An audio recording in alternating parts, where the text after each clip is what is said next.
Elle m'a envoyé un message, j'ai prêté de l'argent à mon ex. Ne panique pas. C'est temporaire. J'ai répondu, pas de souci. Je te fais confiance. Puis j'ai transféré chaque centime de notre compte joint vers mon compte personnel et j'ai fermé le compte. Le message qu'elle m'a envoyé juste après que sa carte ait été refusée au restaurant. Je m'appelle David, j'ai 35 ans, et j'ai appris quelque chose d'important il y a 2 mois. Écoute ton instinct, même quand ton cœur te supplie de l'ignorer. Ma fiancée, Rachel, et moi étions ensemble depuis 3 ans, fiancés depuis 7 mois. Nous avions ouvert un compte joint 1 an auparavant pour économiser pour le mariage et pour notre avenir. Ça semblait logique, nous construisions une vie ensemble, et unir nos finances paraissait être une démarche adulte. Je contribuais à environ 60% du total, puisque je gagnais plus, mais elle disait toujours que nous étions partenaires, que ce qui était à moi était à elle et vice-versa. Le message est arrivé un mercredi après-midi, à 14h47. Je prenais un café entre 2 réunions quand mon téléphone a vibré. C'était Rachel. Coucou mon amour. J'ai prêté de l'argent à mon ex. Ne panique pas. C'est juste temporaire. Il traverse une période difficile et avait besoin d'aide pour payer son loyer. J'ai utilisé le compte joint. Je t'aime. Je suis resté fixé sur ce message pendant une bonne minute. Son ex, le type avec qui elle était sortie 2 ans avant moi. Le même gars avec qui elle jurait ne plus avoir aucun contact. Celui dont le nom, Trevor, changeait encore un peu le ton de sa voix à chaque fois qu'il apparaissait dans une conversation. J'ai répondu, pas de souci. Je te fais confiance. Puis j'ai ouvert l'application de la banque. Le compte joint contenait 23 400 $, les dépôts pour le mariage, les économies pour la lune de miel, le début du fonds pour l'acompte de la maison. Elle avait retiré 5 000 $ ce matin-là, à 9h23. Je suis resté assis dans ce café, regardant les gens commander leur latte et faire défiler leur fil d'actualité sur leur téléphone, et quelque chose a simplement cliqué dans ma tête. Ce n'était pas vraiment de la colère. C'était de la clarté. 3 mois plus tôt, Rachel était allée à une réunion d'anciens élèves du lycée. Elle était excitée, avait acheté une nouvelle robe, s'était fait coiffer. Elle était rentrée à 2h du matin, un peu ivre, et quand je lui avais demandé comment ça s'était passé, elle avait agi bizarrement, sur la défensive, disant que c'était nul et qu'elle voulait dormir. Le lendemain, elle était collée à son téléphone, souriant à des messages qu'elle cachait dès que j'entrais dans la pièce. 2 mois plus tôt, elle avait commencé à travailler tard plus souvent. Les soirées entre filles étaient devenues plus fréquentes. Elle rentrait en sentant un parfum qui n'était définitivement pas le mien. Et maintenant ça, prêter 5 000 $ à son ex avec l'argent de notre mariage. J'ai fini mon café, je suis retourné à la voiture et j'ai appelé la banque. La conseillère, une femme à la voix douce nommée Denusa, a répondu à la 2e sonnerie. J'ai besoin de transférer tout l'argent de mon compte joint vers mon compte personnel et de fermer le compte joint. Bien sûr, monsieur. Puis-je demander si les 2 parties sont d'accord? Je suis l'un des titulaires. J'ai le droit de retirer mes fonds, non? Oui, monsieur. Tout à fait. Alors faisons ça. Ça a pris 15 minutes. 23 400 $ transférés sur mon compte personnel. Compte joint fermé. Denusa a tout confirmé. À 15h34, tout était fait. À 15h36, j'ai envoyé un message à Rachel. Je viens de régler quelques trucs à la banque. J'espère que Trevor appréciera le prêt. Ensuite je suis simplement retourné travailler, comme si de rien n'était. À 19h18, mon téléphone a commencé à exploser de notifications. Rachel appelait. J'ai laissé sonner. Puis les messages ont commencé. David, c'est quoi ce bordel? Ma carte vient d'être refusée. Où est l'argent? David, réponds. Je suis au restaurant avec ma mère et la carte ne passe pas. J'ai attendu jusqu'à 19h45 pour répondre. Ah, le compte joint. Je l'ai fermé. Je me suis dit que si tu prêtes l'argent de notre mariage sans me consulter, peut-être qu'on ne devrait pas avoir de compte commun. T'inquiète pas, j'ai déjà sécurisé ma part. Le téléphone a sonné immédiatement. J'ai décroché. David, qu'est-ce qui t'a pris? Sa voix était aiguë, paniquée. Tu ne peux pas juste prendre tout l'argent. En réalité, si. C'était un compte joint. J'ai retiré mes fonds. Tes fonds? C'était notre argent. C'était? Parce que tu ne l'as clairement pas traité comme « notre » quand tu as donné 5 000 $ à ton ex sans me consulter. C'est drôle comme les choses changent, hein? Je t'en ai parlé. Tu m'as informé après l'avoir fait. Ce n'est pas la même chose que demander. Et pour être honnête, Rachel, je ne crois pas une seconde que cet argent était pour le loyer. Silence. Qu'est-ce que tu insinues? Je n'insinue rien. Je te dis que j'en ai marre de passer pour un idiot. Tu es distante depuis des mois. Toujours sur ton téléphone. Tu sens un autre homme. Et maintenant tu envoies notre argent à ton ex. Tu deviens parano. Alors prouve le contraire. Montre-moi ton téléphone maintenant. Montre-moi tes messages avec Trevor. Encore du silence. C'est bien ce que je pensais. Bonne chance pour le dîner avec ta mère. Peut-être que Trevor pourra t'offrir l'addition. Et j'ai raccroché. Mise à jour 1. Rachel est rentrée à la maison à 21h30. J'étais dans le salon, avec 2 valises déjà prêtes, ne contenant que l'essentiel. J'avais décidé d'aller loger chez mon ami Mike jusqu'à savoir ce que je ferais ensuite. Elle est entrée, et dès qu'elle a vu les bagages, elle a demandé d'une voix tremblante. « Tu t'en vas? » « Oui. »« David, s'il te plaît, laisse-moi expliquer. »« Vas-y. » Elle s'est assise sur le canapé. Je pouvais voir l'effort qu'elle faisait pour se ressaisir, pour décider quelle serait la meilleure des mensonges à utiliser. J'avais déjà vu cette expression généralement juste avant qu'elle ne dise qu'elle était trop fatiguée ou trop stressée pour qu'on passe du temps ensemble. Trevor n'avait pas besoin de l'argent, commença-t-elle. Il a perdu son emploi le mois dernier et... Rachel, arrête. Juste arrête. Je me suis assis en face d'elle. J'ai appelé Trevor. Son visage est devenu livide. Tu as fait quoi? Je l'ai appelé il y a environ 1 heure. J'ai pris son numéro depuis ton espace de stockage dans le cloud. Oui, celui qu'on partage. Tu te souviens? Bref, Trevor était complètement perdu quand je lui ai demandé pour un prêt de 5 000 $. Tu sais ce qu'il m'a dit? Elle est restée silencieuse. Il a dit, et je cite, « Quel prêt ?» Il m'a aussi dit que vous ne vous êtes pas parlé depuis plus d'1 an. Ensuite il a même demandé si tout allait bien et si je voulais le numéro de sa nouvelle copine pour confirmer. Un mec sympa.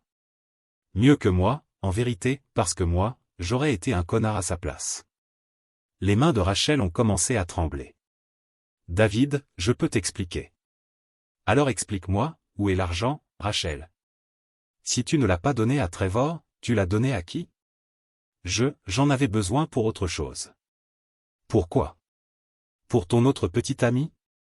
Parce que je suis à peu près sûr que c'est de ça qu'il s'agit. Elle s'est effondrée.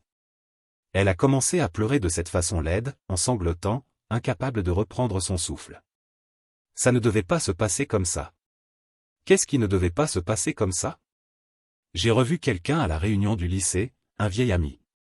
On a recommencé à discuter, les choses sont devenues compliquées. Compliquées. J'ai ri, mais sans aucune joie. Tu m'as trompé.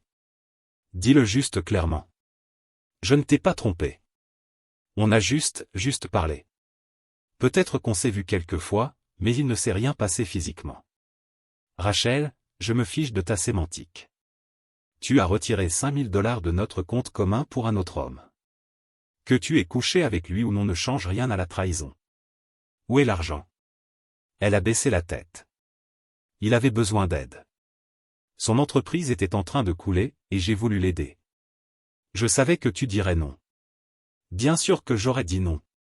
C'était l'argent de notre mariage. De l'argent que j'économise pour notre avenir. Je me suis levé. Tu veux savoir ce qu'il y a de pire dans tout ça? Ce n'est même pas l'argent. C'est le fait que tu m'as menti pendant des mois. Que tu rentrais tard, que tu cachais ton téléphone, que tu inventais des excuses. Et moi, je me sentais fou, paranoïaque alors qu'en réalité, tu étais exactement ce que je craignais. David, je t'aime. Non, tu n'aimes pas. Les gens qui s'aiment ne font pas ça. J'ai attrapé les valises. Je vais rester chez Mike. Ne me contacte plus, sauf par l'intermédiaire d'un avocat. Les fiançailles sont terminées. S'il te plaît, ne fais pas ça. C'est toi qui l'as fait. Je ne fais que finir ce que tu as commencé. Je suis parti. Elle n'a pas essayé de m'arrêter. Mise à jour 2. Le lendemain matin, je me suis réveillé sur le canapé de Mike avec 17 appels manqués de Rachel et un message vocal de la mère d'elle, de Nusa, exigeant que je la rappelle immédiatement pour réparer ce désastre. Je ne l'ai pas fait. À la place, j'ai appelé mon avocate, Janet, avec qui j'avais travaillé quand j'ai acheté mon appartement il y a 3 ans. David, ça fait longtemps. En quoi puis-je t'aider? J'ai besoin de comprendre mes droits. Ma fiancée a retiré de l'argent de notre compte joint sans que je sache et l'a donné à un autre homme. J'ai fermé le compte et j'ai transféré le reste pour moi. Maintenant elle menace de me poursuivre. Janet est restée silencieuse un instant. Tu contribuais à ce compte? Environ 60%. Et c'était un compte conjoint, n'est-ce pas? Vos 2 noms dessus? Oui. Alors tu avais parfaitement le droit légal de le fermer et de retirer l'argent. Elle peut menacer autant qu'elle veut, mais elle ne gagnera pas. Les comptes conjoints sont compliqués, n'importe quel titulaire peut accéder à la totalité des fonds. Ce n'est pas joli, mais c'est légal. Ça m'a fait me sentir un peu mieux. Puis elle a demandé. Elle est sur le contrat de ton appartement? Vous avez un bien en commun? Non. L'appartement est à moi, seulement à mon nom. Elle a emménagé il y a 1 an, mais n'a jamais été ajoutée à l'acte. Parfait. Ça simplifie les choses.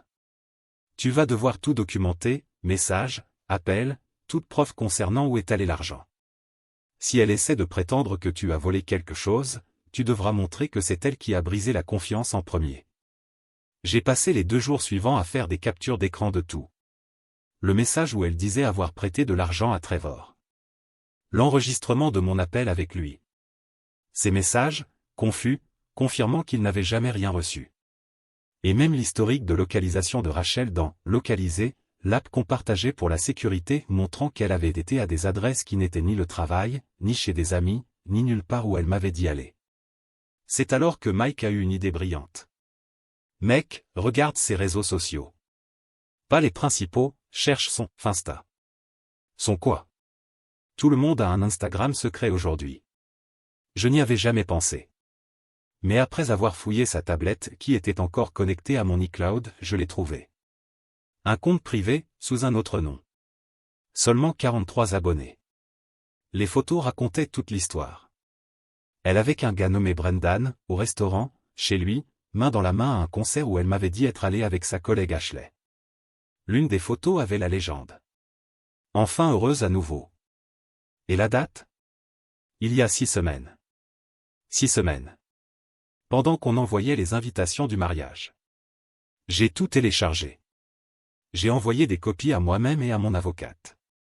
Ce soir-là, Rachel est apparue à l'appartement de Mike. Il a ouvert la porte, l'a regardé et a dit. Il ne veut pas te voir. J'ai besoin de lui parler, s'il te plaît. Je suis allé jusqu'à la porte. Qu'est-ce que tu veux, Rachel? J'ai besoin d'argent. Je ne peux pas payer ma part des factures sans accès au compte joint. Tu aurais dû y penser avant de donner 5 000 à ton petit ami. Ce n'est pas mon petit ami. J'ai sorti mon téléphone et montré une capture d'écran de l'Instagram secret. Son visage est passé de la colère à la panique pure en quelques secondes. Tu as fouillé dans mes affaires?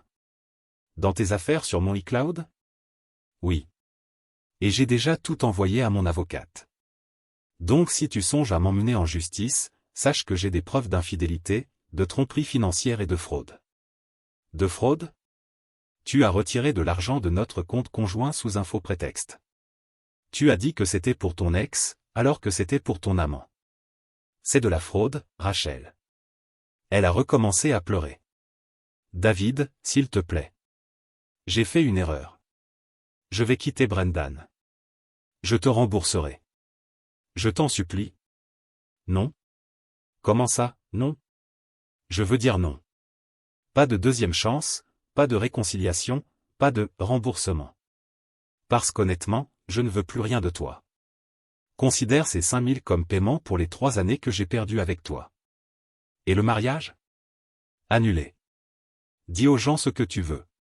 Dis que je suis un idiot qui t'a volé ton argent. Je m'en fiche désormais.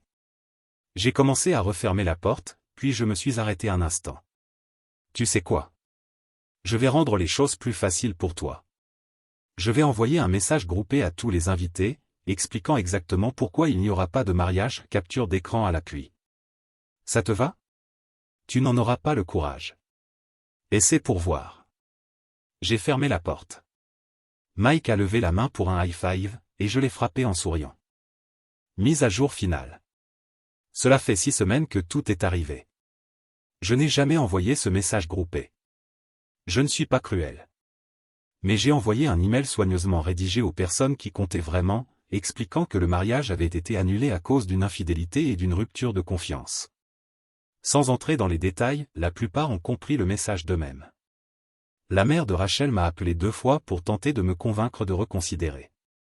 Elle est même allée jusqu'à dire: tout le monde fait des erreurs, David.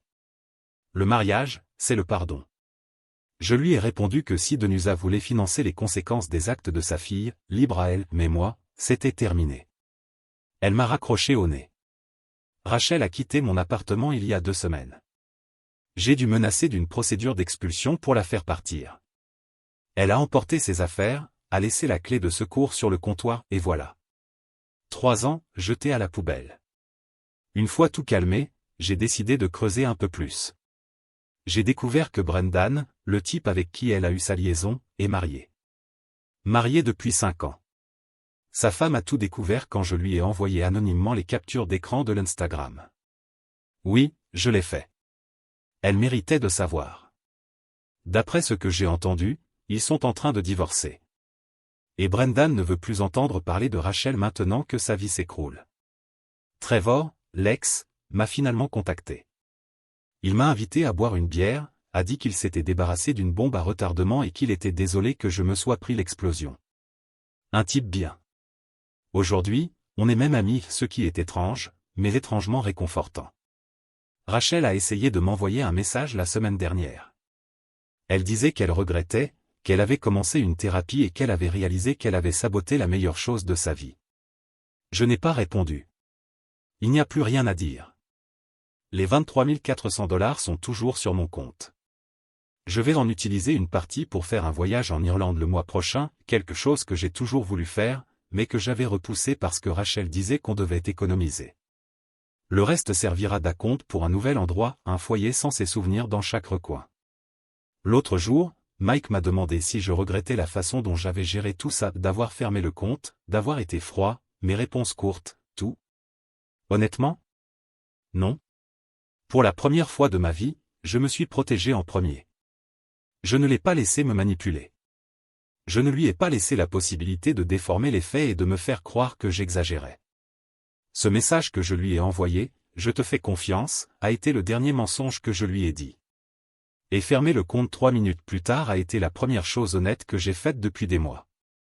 Parfois, faire confiance ne signifie pas donner le bénéfice du doute aux autres.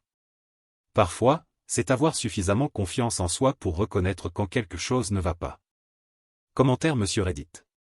Ah oui, bien sûr, parce que quand ta fiancée cache un amant, ment pendant des mois, utilise l'argent du mariage comme si c'était la carte de fidélité de son amant et essaie encore de te poursuivre pour injustice, la réaction adulte, c'est pardonner, évidemment. Honnêtement, mon ami, tu n'as pas perdu une fiancée, tu as évité de financer à vie la thérapie de quelqu'un d'autre.